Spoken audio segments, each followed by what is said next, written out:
A story you will only see on Pix 11. New York City moving ahead with a plan to give migrants debit cards loaded with cash to buy food and baby supplies.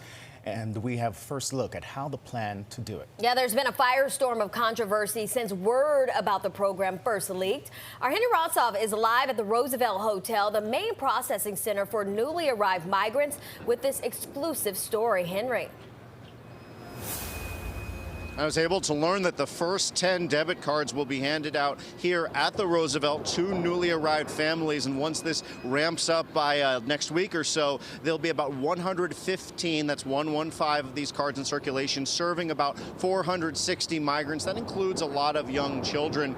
We did obtain some images of what these cards will look like. You can see them on your screen there. They'll be loaded weekly with about $350 for a family of 4 with 2 young children under the age of 5. The city says in working with the New Jersey-based vendor called Mocafy, the cards will only be able to be used at bodegas and grocery stores and only will be able to use to buy food and baby supplies. This will be very similar to SNAP, also known as food stamps, where you pay with a preloaded card at a store. Critics of the migrant response and of this particular plan have raised concerns about the potential for this to be rife with fraud and waste and abuse. City officials say if it's fully expanded, it will actually save about $600,000 a month and give migrants more flexible food options, and on top of that, push money back into the local economy as opposed to some big food vendor contract. I did press Deputy Mayor Ann Williams Isom about the program in a sit-down you'll only see on Pix 11. How can you assure New Yorkers there won't be waste and abuse in this program?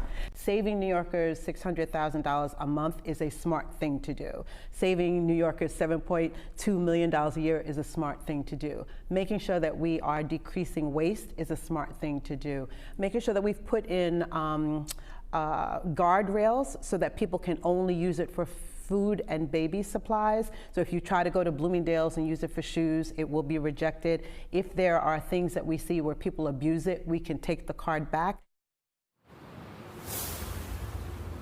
And I really drilled down with the deputy mayor into that process of how closely they can monitor in real time during these next 6 weeks to make sure there are no issues and perhaps more importantly, no abuse. You'll see that part of the story coming up at 5 o'clock, along with a look at some of the local businesses that say they're looking forward to benefiting from this with money being pushed back into the local economy through these cards.